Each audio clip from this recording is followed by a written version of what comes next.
Visit shaheengroup.org.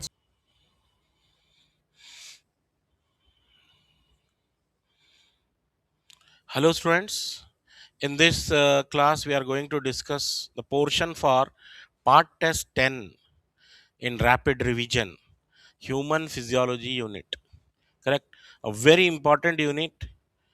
Around 10 to 15 questions are expected from this chapter, from this unit, human physiology. मैं आपको है ना important areas पढ़ाऊंगा number 1 and second thing मैं वो एरियाज ज़रूर बताऊंगा जिसको आप रिवाइज करना है so that you can revise, so that before examination you can give more focus on those areas, question जहां से मोर एक्सपेक्टेड है. ओके, चलिए ब्रीथिंग टॉपिक जैसे ही हम ओपन कर रहे हैं, breathing and exchange of gases. But before that, breathing and exchange of gases से पहले यहाँ पे आपको अल्फांसो कॉर्टाई के बारे में पढ़ना मिलता है ना. एक साइंटिस्ट हैं before the start of the unit, Alfonso Corti. Alfonso Corti जो है, he worked in reptilian cardiovascular system as well as mammalian auditory system. His research area जो था cardiovascular system of reptiles. cardiovascular system of reptiles एक हो गया, और एक इनका रिसर्च एरिया क्या है बोलते, mammalian auditory system. That means ears, how our structure of the ear and how it works. organ of corti होता है वहाँ पे, actual organ of hearing. mammalian auditory system पे काम करते हैं. Okay, so when we start discussing this chapter, so breathing and exchange of gases, first you read about cutaneous respiration, that is the respiration through skin. Moist skin, the animals which are having moist skin like amphibians, earthworm, they are performing, amphibians and earthworm are performing this kind of respiration. Pulmonary respiration means the respiration through lungs. It is seen in case of birds, mammals, they are having pulmonary respiration through lungs. T5, what is T5? This is the fifth thoracic vertebrae in your backbone. If you go fifth thoracic vertebrae, the fifth thoracic vertebrae trachea divide into two branches like this. Trachea divide into two branches. Okay, at fifth thoracic vertebrae, and these two branches are called primary bronchi, and this primary bronchi open into lungs,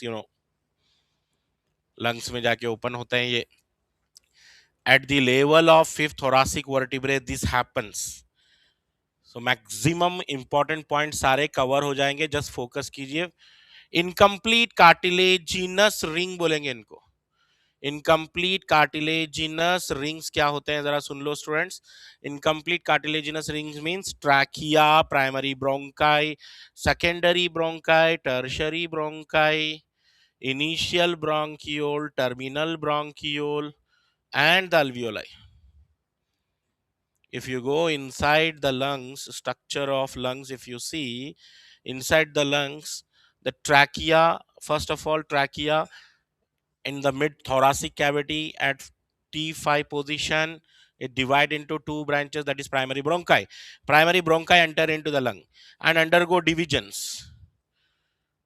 divide करना शुरू कर देगा वो. First primary bronchi divide होके secondary bronchi, tertiary bronchi, initial bronchiole, terminal bronchiole, alveoli.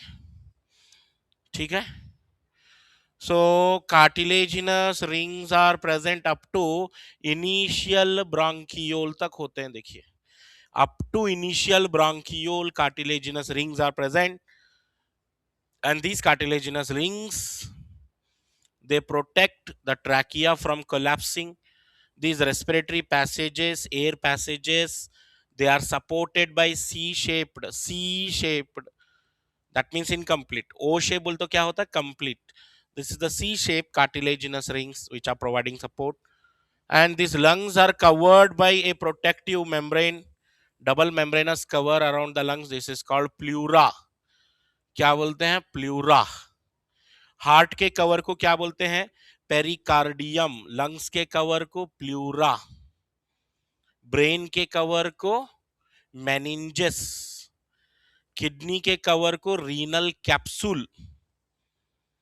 Okay, renal word जो है kidney से related है, याद रहे। इनकम्प्लीट कार्टिलेजिनस रिंग्स आ गया, टी5 आ गया, पल्मोनरी समझ गए।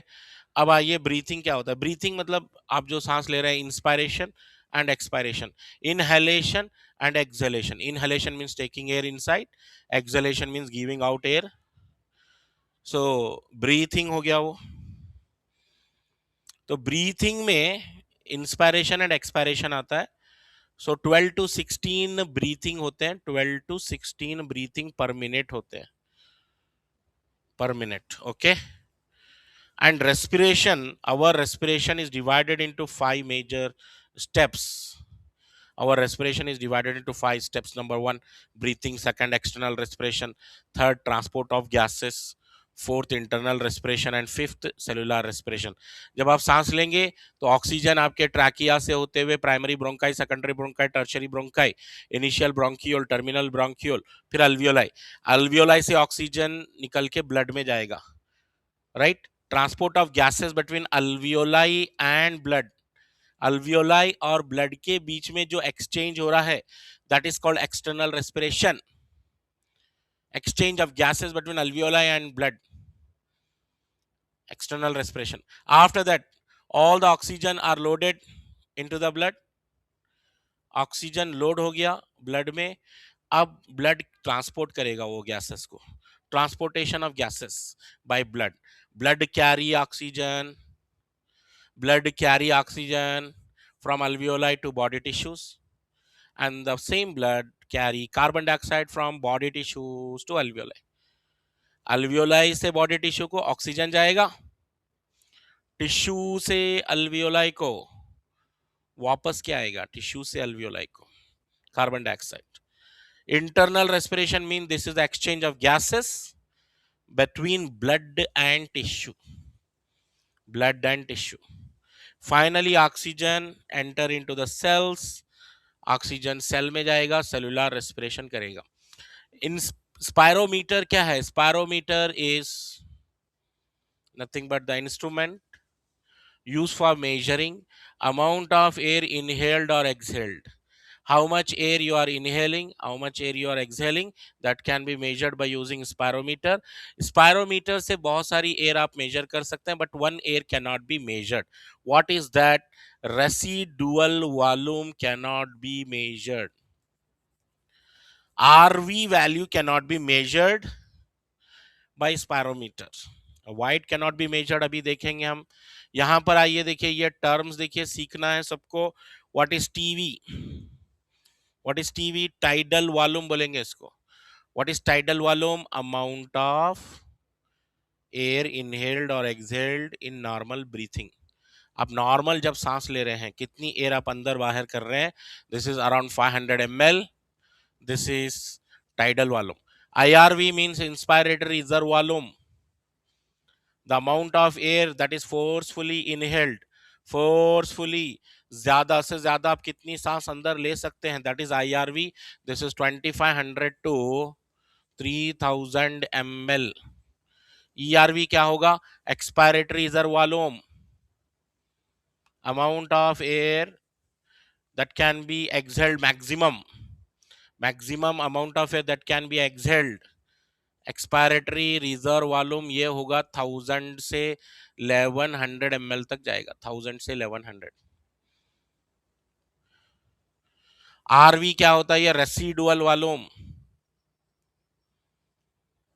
The amount of air that is left inside the lungs, amount of air that is left inside the lungs even after forceful expiration, बाहर ये नहीं आ रही है air, it remain inside the lungs, it is 1100 to 1200 ml.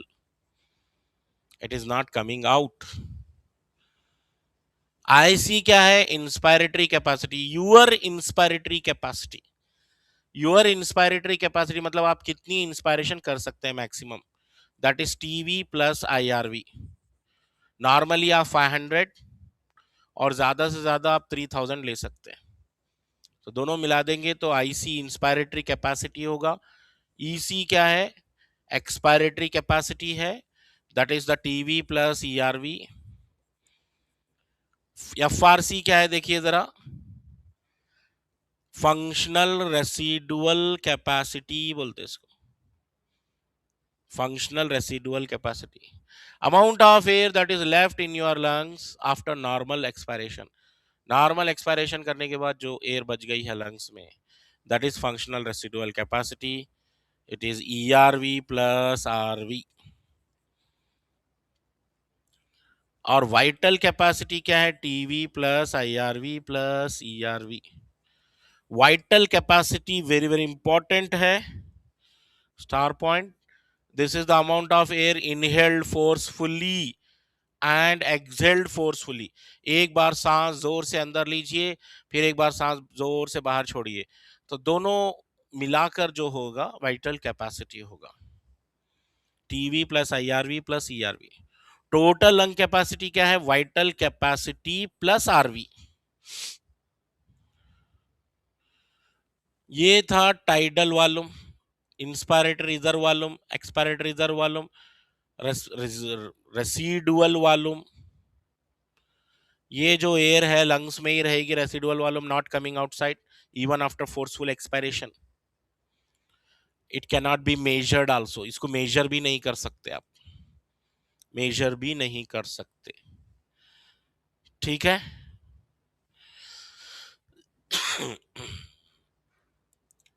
अब आइए, कौन कौन से रेस्पिरेटरी डिसऑर्डर आप जरूर पढ़ना चाहिए। देखिए एम्फेसाइमा एक आ गया, आस्थमा एक, ऑक्यूपेशनल रेस्पिरेटरी डिसऑर्डर एक, ऑक्यूपेशनल रेस्पिरेटरी डिसऑर्डर। मैं उन एरियाज को जरूर टच करूंगा जहां से क्वेश्चन मैक्सिमम चांसेस हैं पॉसिबल। ओके, एम्फेसाइमा क्या होगा? ये एम्फेसाइमा मतलब पल्मोनरी डिसीज है। It is a disease of respiratory system. Alveolar wall damage हो जाता है, अल्वियोलार वॉल डैमेज हो जाता है यहाँ पे। And the main cause of this emphysema is cigarette smoking, cigarette smoking है मेन कॉज। आस्थमा देखिए, आस्थमा में क्या हो रहा है? It is an allergic disorder. Asthma is allergic disorder, inflammation of bronchi, inflammation of bronchi and bronchioles. सांस की जो नलियां होते हैं ना, सो रेस्पिरेटरी पैसेजेस जिसको बोल रहे हैं, those respiratory passages they get inflamed, gases आसानी से मूव नहीं हो पा रहे हैं उसमें से। Inflammation of bronchi and bronchioles, bronchi and bronchioles, inflammation of bronchi and bronchiole. और यहाँ पे होता है भाई वीजिंग साउंड आता है, सांस लेने पर एक वीजिंग साउंड आता है।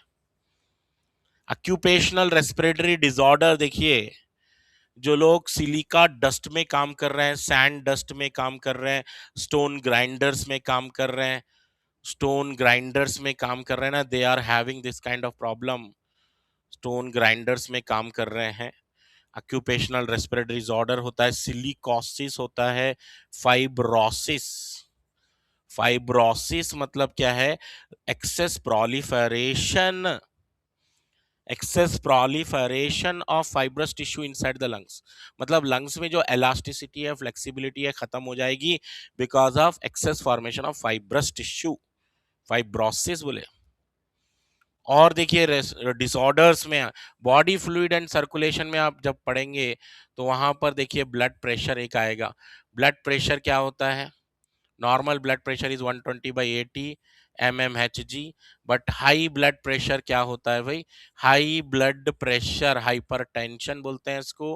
हाइपरटेंशन में क्या होता है? बीपी जो है ज्यादा बताता है, यहाँ पे 140/90 से ऊपर अगर बता रहा है 140/90, this is hypertension. frequent checkup of blood pressure. If it is showing continuously 140 by 90 or higher than this is hypertension. Hypertension is having effect on vital organs like brain and kidney पे affect करता है ये, brain and kidney पे काम करता है, damage करता है ब्रेन और किडनी को. साइलेंट किलर भी बोलते हैं हाइपरटेंशन को. ओके चलो नेक्स्ट आगे बढ़ते हैं. सीएडी, करोनरी आर्टरी डिजीज बोल के नाम दिया इसको, coronary artery disease. It is also called as atherosclerosis.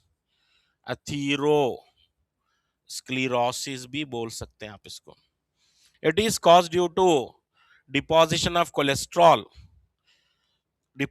Cholesterol, fibrous tissue, calcium in coronary arteries. हमारे जो हार्ट के माइन्यूट आर्टरीज हैं, करोनरी आर्टरीज के अंदर कोलेस्ट्रॉल जमा होने लगता है and the passages gets narrow. This is coronary artery disease, that's all.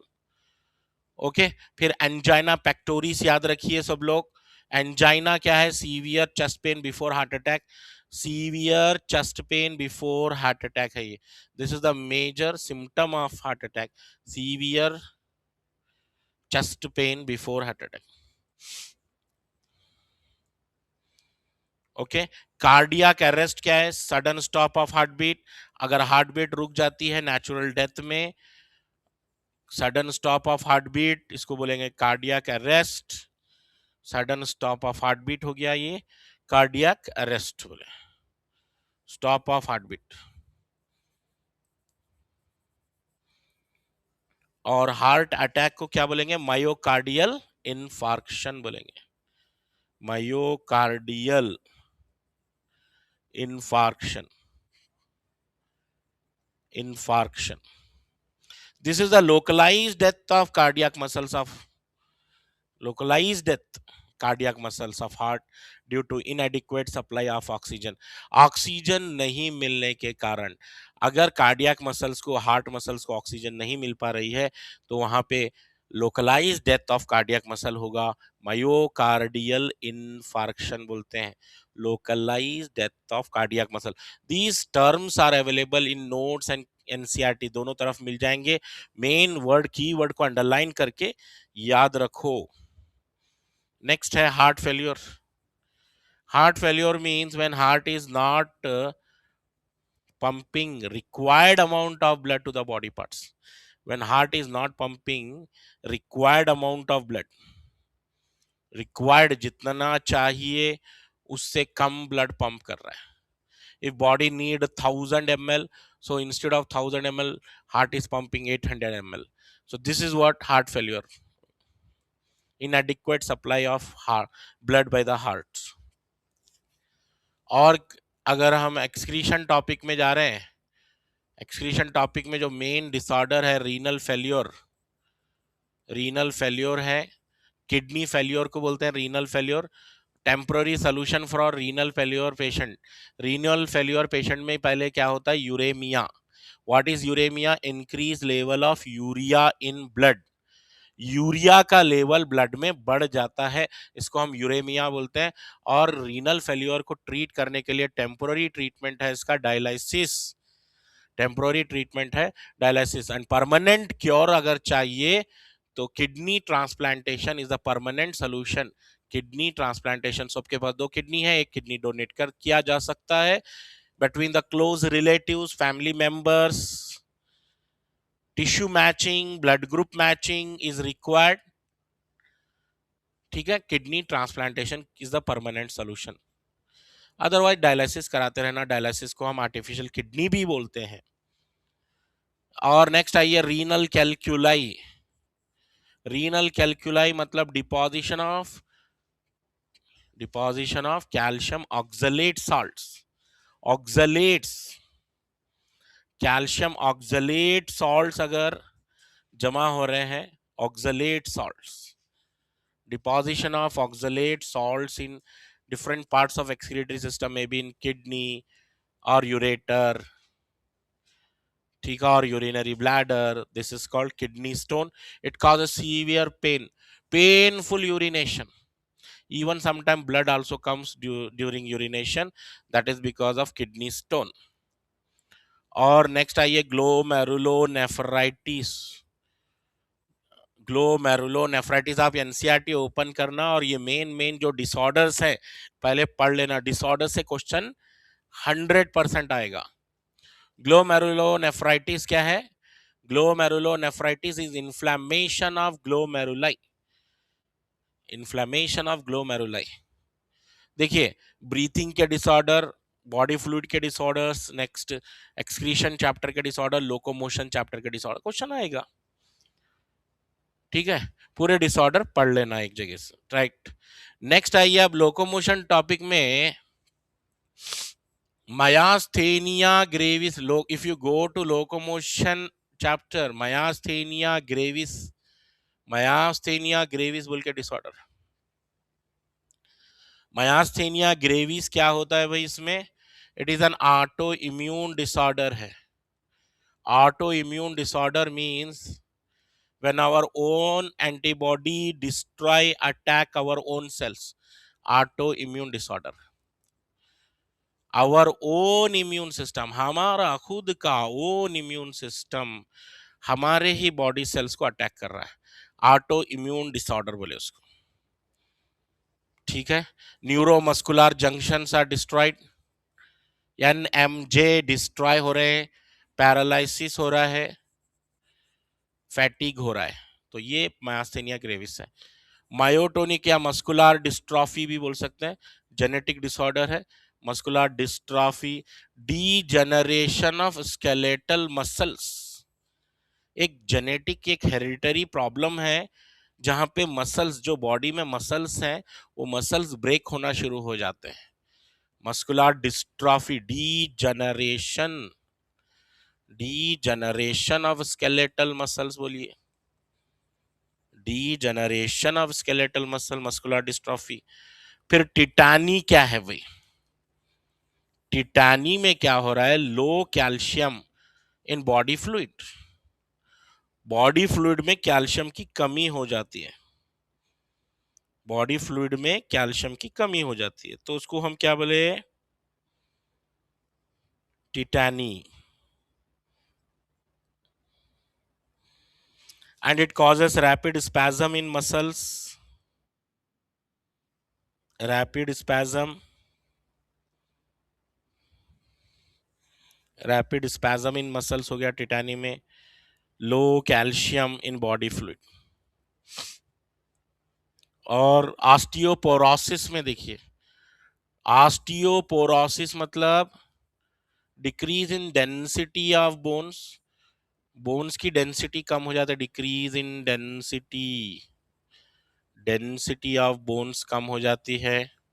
Increase chances of fracture, increased chances of fracture, bone fracture होने के बहुत ज्यादा चांसेस हो गए।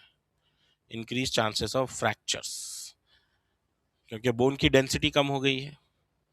ऑस्टियोपोरोसिस बोले उसको।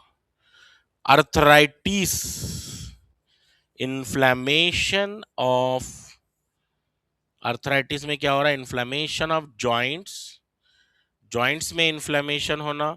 गाउट क्या है? Inflammation of joints due to deposition of uric acid, uric acid deposition, uric acid deposition है इन्फ्लेमेशन। ये भी इन्फ्लेमेशन, ये भी इन्फ्लेमेशन ऑफ जॉइंट्स, लेकिन इसमें uric acid, uric acid deposition होता है। ठीक है ना?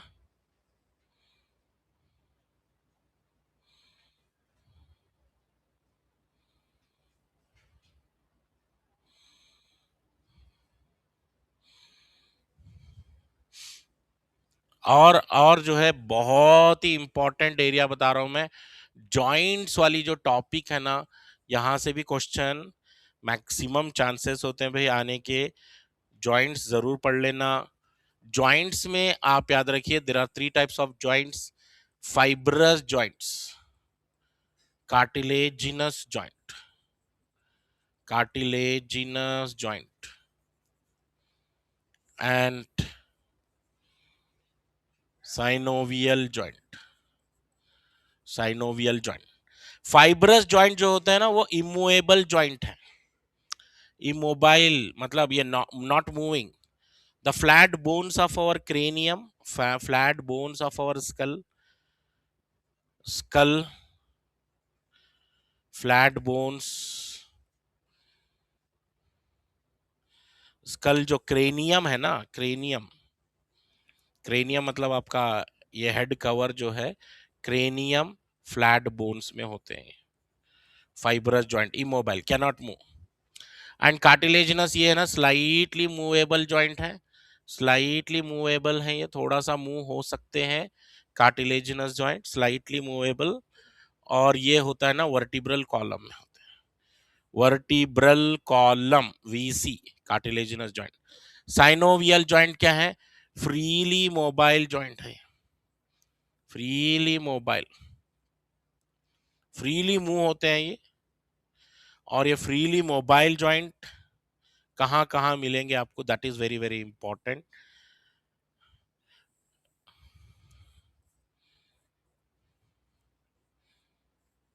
देखेंगे हम यहाँ पे साइनोवियल फ्रीली मोबाइल जॉइंट है। एक आता है देखिए ball and socket joint. Ball and socket joint ये बहुत ही अच्छे से घूमता है आपका हाथ है ना बॉलिंग करते वक्त। This is because of ball and socket joint.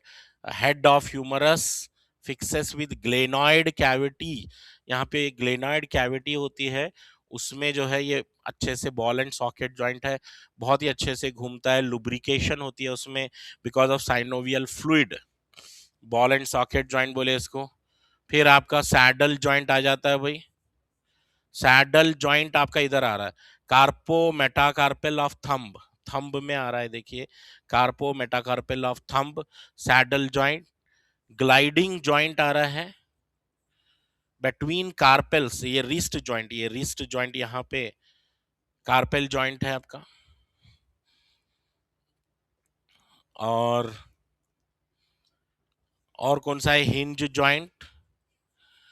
Hinge joint आपका ये elbow joint. Elbow joint and knee joint is hinge joint, ठीक है। हिंज जॉइंट बोले उसको। कौन कौन से जॉइंट हो गए? Ball and socket, saddle, gliding, hinge and one more is pivot joint. This is present in neck. Pivot joint आपके नेक में मिल रहा है, ओके। और ये एटलस एंड का axis, between atlas and axis of our neck is having pivot joint, जिससे आप नेक मूव कर पा रहे हैं।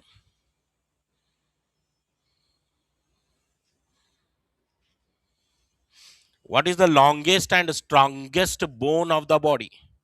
Longest and strongest bone of the body is femur. Longest and strongest bone of the body.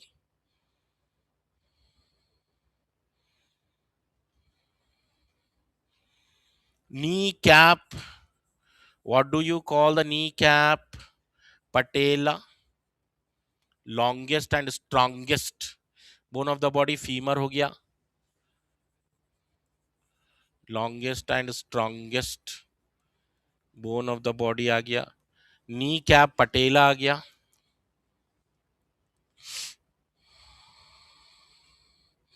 और आपकी जो कॉलर बोन है देखिए, कॉलर बोन जरूर याद रखिए, क्लैविकल है। चिक बोन्स आपके ये जो चिक बोन्स आते हैं, चिक बोन्स,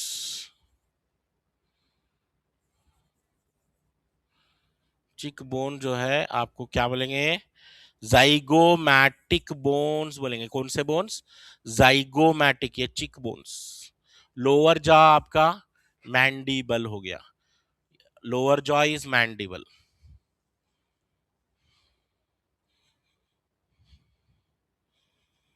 ठीक है। Almost all mammals are having 7 cervical vertebrae.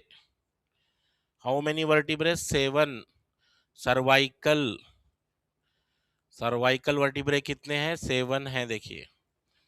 7 cervical vertebrae हैं नेक में, ऑलमोस्ट ऑल मैमल्स में। चिक बोन्स याद रखेंगे, चिक बोन्स, ये चिक बोन्स हो गए जाइगोमैटिक, कौन से, zygomatic,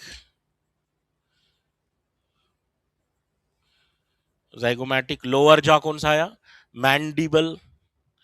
what do you call the opening of the skull present at the base through which medulla oblongata passes out? क्या नाम है उस ओपनिंग का?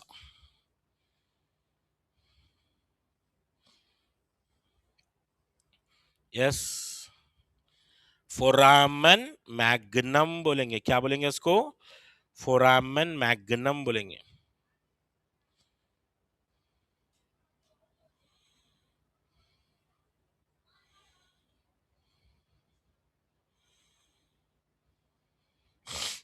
What is the U-shaped bone present at the base of skull?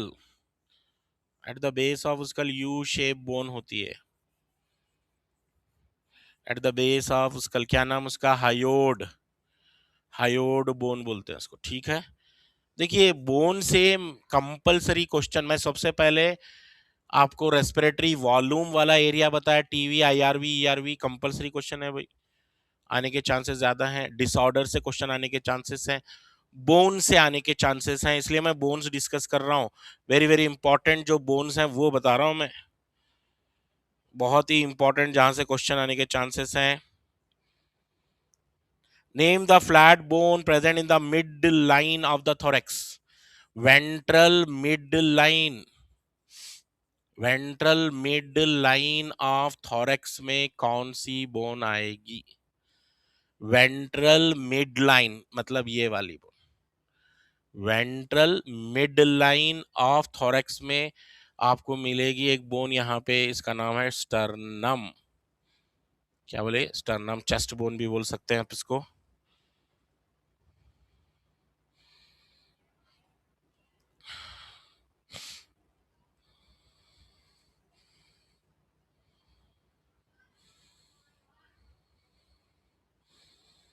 ठीक है, और देखिए next कौन सा एरिया है जहां से क्वेश्चन आने के पूरे चांसेस होते हैं?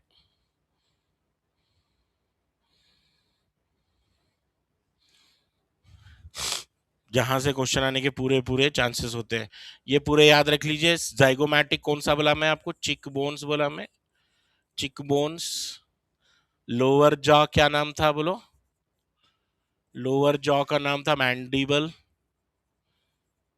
लोअर जॉ में मैंडिबल आया था। Movable bone of this skull, skull का जो मूवेबल बोन है ये वाली लोअर जॉ।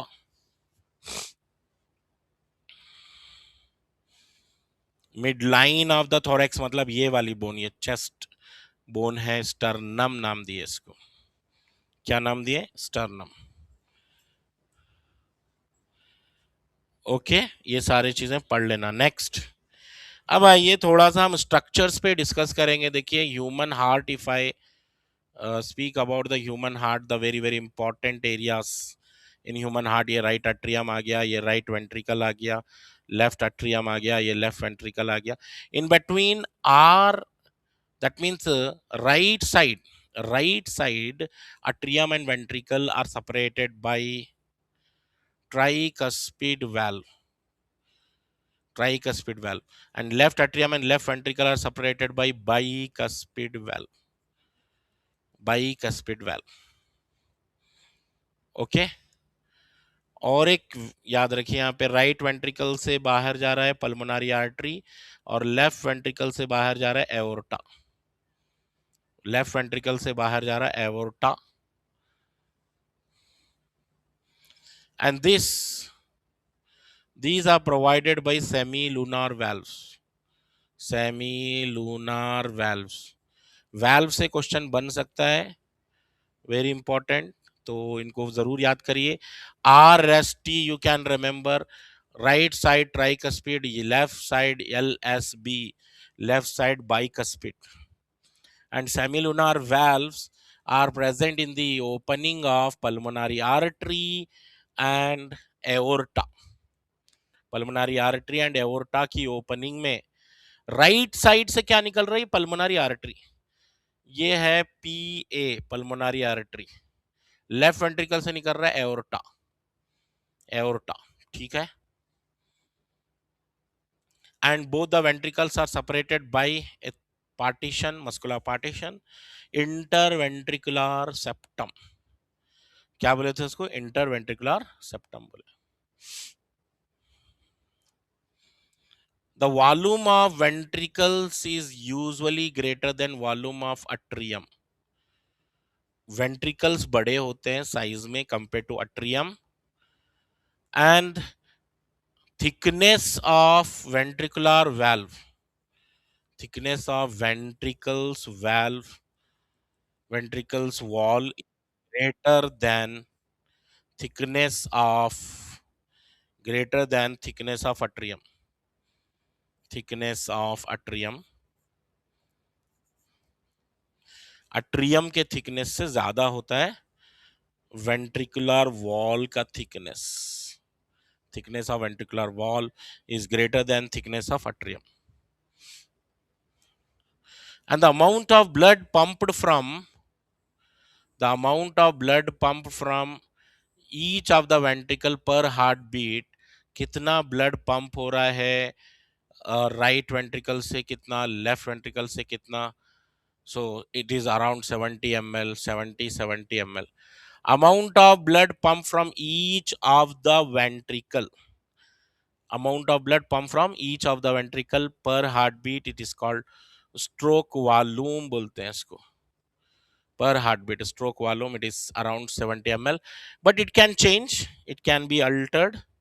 थोड़ी सी आप फिजिकल एक्सरसाइज कर लेंगे, रनिंग कर लेंगे तो स्ट्रोक वॉल्यूम बढ़ जाएगा। कार्डियक आउटपुट अलग होता है। कार्डियक आउटपुट क्या है?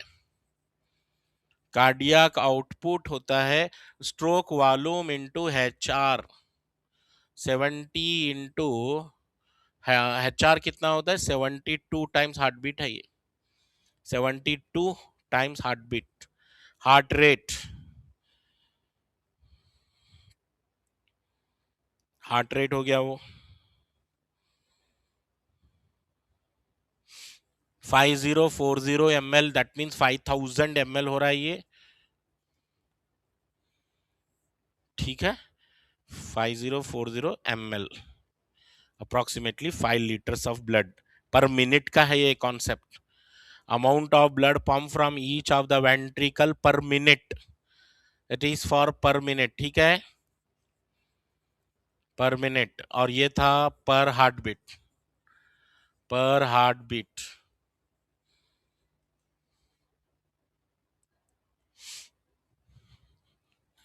पर हार्ट बीट।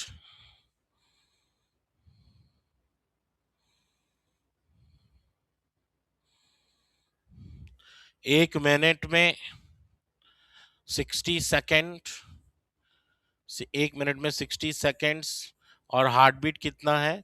72 एक मिनट में, HR है। तो ड्यूरेशन कितना निकला?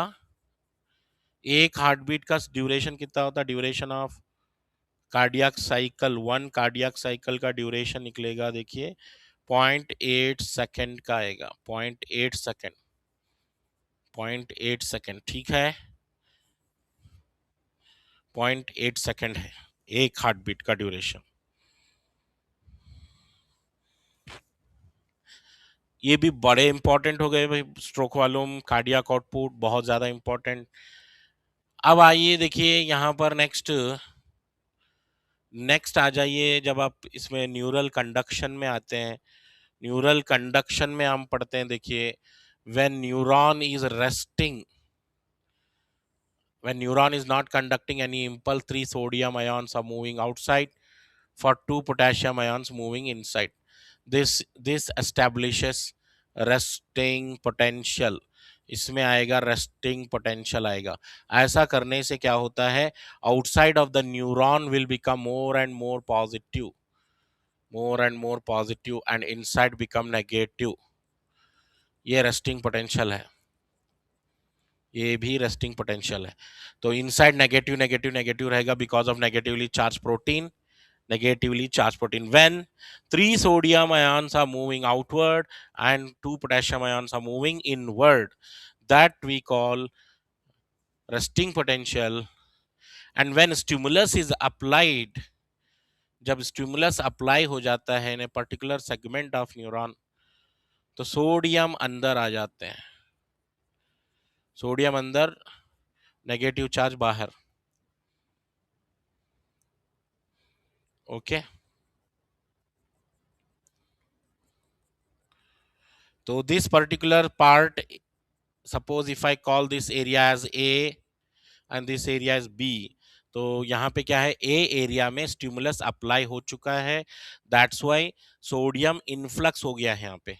स्टिमुलस अप्लाई हो गया, सोडियम इनफ्लक्स हो गया, सोडियम Na+ इनफ्लक्स हो गया है यहाँ पर इस एरिया में. यहाँ पे क्या हो रहा था, सोडियम एफ्लक्स हो रहा था. एफ्लक्स मतलब आउटवर्ड मूवमेंट हो रहा था. अब जैसे ही एक्शन पोटेंशियल आएगा, एक्शन पोटेंशियल में सोडियम इनफ्लक्स होगा. Action potential, sodium influx. Now this site A से अब करंट फ्लो होगा साइड बी को, इन साइट ए में जो भी है इंफॉर्मेशन वो साइड बी में आएगा, फिर साइड बी से साइड सी में जाएगा. Like this conduction of nerve impulse occur. Okay, और जब हम न्यूरॉन, जब आप देख रहे हैं, when you draw a neuron is having, एक न्यूरॉन में देखिए कौन कौन से पार्ट आपको मिल रहे हैं. First you will get a cell body, that is also called cyton. Within the cell body you get Nissl's granules. क्या मिलेंगे आपको, Nissl's granules. And these Nissl's granules are made of rough endoplasmic reticulum. Ribosomes है Nissl granule में. And short branches are called dendrites from the cell body. Short branches dendrite, long branch is called axon. Axon के around हो सकते हैं यहाँ पे कुछ special cells called Schwann cells. कौन से सेल्स हैं ये, स्वान सेल्स हैं. And the Schwann cells are forming myelin sheath. What they are forming, myelin sheath. They are forming myelin sheath. ये रहा myelin sheath. And the gap between the myelin sheath, छोटा छोटा gap है between the myelin sheath, those gaps are called nodes of Ranvier. Myelin sheath is continuous और discontinuous बोलते हो, आप बोलेंगे डिसकंटिन्यूअस क्योंकि यहाँ पे छोटे छोटे गैप है. नोड्स ऑफ रैनवियर बोले इसको. और ये रहे भाई सिनेप्टिक नॉब्स. सिनेप्टिक नॉब्स आ गए यहाँ पर. सिनेप्टिक नॉब के अंदर सिनेप्टिक वेजिकल्स होते हैं. And the synaptic vesicles are having neurotransmitter. Always conduction of nerve impulse is from dendrite to cell body to axon, and axon to synaptic knob, और synaptic knob से next neuron. ऐसे conduction होते जाएगा. ठीक है, देखिए सारे डिसऑर्डर हम देख लिए, ब्रीथिंग चैप्टर के, बॉडी फ्लूइड के, एक्सक्रीशन के, लोकोमोशन के, सारे डिसऑर्डर्स आप पढ़ लिए हैं. इंपॉर्टेंट एरियाज बताया मैं आपको. आप क्या करना है, मैकेनिज्म ऑफ ब्रीथिंग अच्छे से पढ़िए. Mechanism of breathing, mechanism of cardiac cycle, mechanism of urine formation, okay, mechanism of hormone action. 4 area बता रहा हूं मैं, आप जरूर उनको डेप्थ में नोट्स में जाके अच्छे से पढ़ो या एनसीईआरटी से रेफर कर सकते हैं. अब देखिए पिट्यूटरी ग्लैंड, जब पिट्यूटरी ग्लैंड में आप एडिनो हाइपोफाइसिस लेते हैं, एडिनो हाइपोफाइसिस से कौन कौन से हार्मोन आ रहे हैं, FSH, LH है ना, पूरे FSH, LH, पार्स डिस्टालिस से 6 हार्मोन, पार्स इंटरमीडिया से 1 hormone MSH. And posterior pituitary is not a true endocrine gland.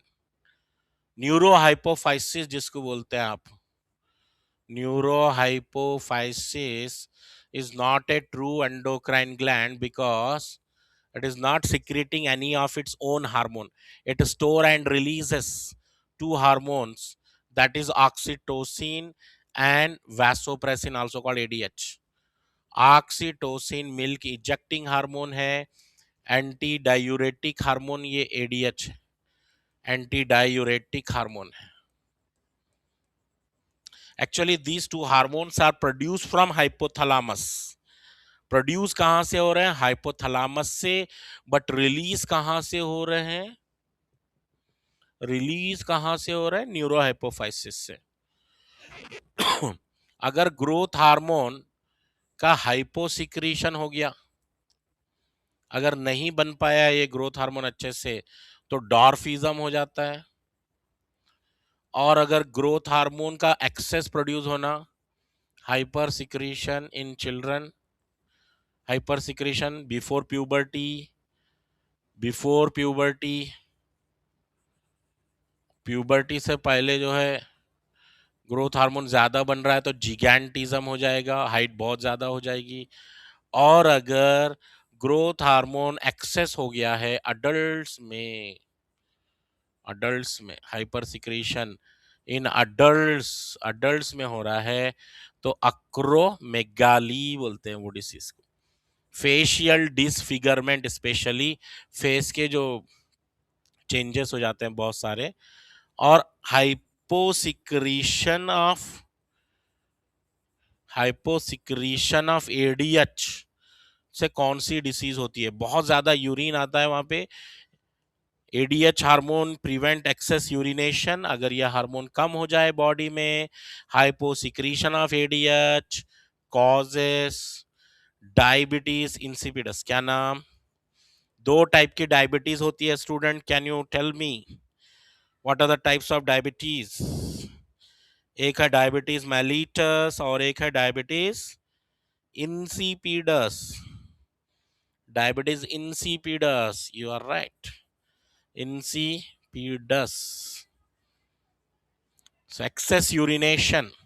और वो हाइपोसिक्रीशन ऑफ इंसुलिन जो है ना, उससे अलग डायबिटीज है भाई, डायबिटीज मेलिटस बोलते हैं उसको, डायबिटीज मेलिटस. तो कंफ्यूज नहीं कर लेना, ये भी बहुत ही इंपॉर्टेंट एरिया है.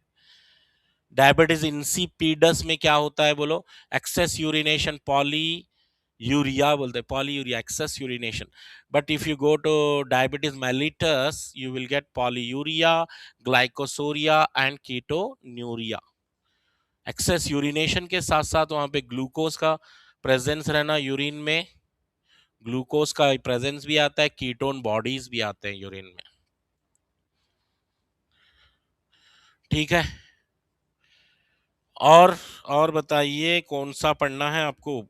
Which hormone is maintaining your biological clock 24 hours diurnal rhythm, जो भी है sleep wake cycle, this is maintained by melatonin hormone. कौन से हार्मोन से? Melatonin hormone secreted from pineal gland. Pineal gland. देखिए मैं आपको अब फाइनली एडवाइस करने जा रहा हूं कैसे पढ़ेंगे. सबसे पहले आप क्या करो, पूरे डिसऑर्डर्स की एक लिस्ट बना लो, डिसऑर्डर्स, और उसमें की वर्ड देखो आप, मेन कीवर्ड. जैसे अस्थमा में इन्फ्लेमेशन ऑफ ब्रोंकाई, ब्रोंकियोल्स है, ऐसा कीवर्ड चाहिए अपने को, उससे आपके आंसर्स बनेंगे, राइट. डिसऑर्डर्स पूरे कंप्लीट कर लीजिए. उसके बाद आप जो है नेक्स्ट क्या करना, मैकेनिज्म्स पढ़ना. मैकेनिज्म्स आपको ब्रीथिंग का पढ़ना है, कार्डियक साइकिल का, यूरिन फॉर्मेशन का, हार्मोन एक्शन का. ये 4 मैकेनिज्म्स कर लीजिए. फिर उसके बाद आप स्ट्रक्चर्स कर लीजिए. स्ट्रक्चर्स, क्योंकि time is very limited, limited time में इतने बड़े बड़े काम करना है ना, तो इसलिए मैं आपको एक प्रायोरिटी ऑर्डर दे रहा हूं जहां से कंपलसरी आप आसानी से क्वेश्चन क्रैक कर लेना. तो structures, structure of human respiratory system, then structure of heart, structure of kidney, nephron, brain. तो स्ट्रक्चर से भी पॉसिबिलिटी है क्वेश्चंस आने के. ठीक है, स्ट्रक्चर से भी क्वेश्चंस पॉसिबल है. ओके. और आइए हार्मोन्स में. ह्यूमन हार्मोन्स पूरे एक लिस्ट आना भाई, फ्लैट पीजी, जैसे कि फ्लैट पीजी है, FSH, LH, HCTH, TSH, prolactin, growth hormone है ना, हम ट्रिक से क्लासरूम में पढ़ते हैं और वो पूरी लिस्ट है आपके पास नोट्स में रेडी है। पार्स डिस्टालिस के हार्मोन हो गई है। एमएसएच, मेलानोसाइट स्टिमुलेटिंग हार्मोन, आपकी स्किन पिगमेंटेशन के लिए। फिर ऑक्सीटोसिन आ गया, एडीएच आ गया, और थायराइड के hormone T4, T3, thyrocalcitonin, TCT, और एक पैराथायराइड का हार्मोन आता है, पैराथायराइड हार्मोन ही है उसका नाम। थाइमस का एक हार्मोन है भाई, थाइमोसिन है। पैनक्रियास का हार्मोन है insulin, glucagon. Insulin blood sugar level कम कर रहा है, hypoglycaemic, hypoglycaemic. Glucagon hormone is hyperglycaemic, glucose level बढ़ाएगा तो हाइपरग्लाइसीमिक बोले। पीटीएच को क्या बोलते हैं, हाइपर कैल्सीमिक, हाइपर कैल्सीमिक, ये कैल्शियम लेवल बढ़ाएगा। TCT is hypocalcaemic. या एंटागोनिस्टिक हार्मोन है, देखिए बिल्कुल अपोजिट में काम कर रहे हैं। इसी लिस्ट बना के पढ़ना है, पूरी लिस्ट बनाइए, हार्मोन्स पूरा जो है लिस्ट बना के पढ़िए।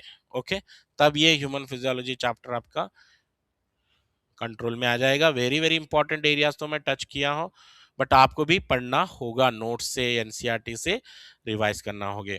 ठीक है, ऑल द बेस्ट। और रिमेंबर, बायो में स्कोर करना है आपको, अगर बेस्ट स्कोर करना है तो ओनली वन सोल्यूशन है, दैट इज रिवीजन। तो रिवीजन आप जितना ज्यादा करेंगे बायो में, उतने ज्यादा मार्क्स आएंगे। Just if you read 1-2 time और 3 टाइम, तो आपके मिस्टेक्स तो रहेंगे ही रहेंगे, और मिस्टेक्स की वजह से, सिली मिस्टेक्स की वजह से मार्क्स जाते रहेंगे।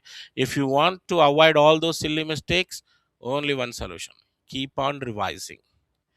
फाइनल एग्जाम होने तक आप डेली एवरी डे क्या करना है, even if you completed one chapter, अगर टाइम मिल रहा है तो उसको और एक बार रिवाइज जरूर कीजिए। Thank you very much.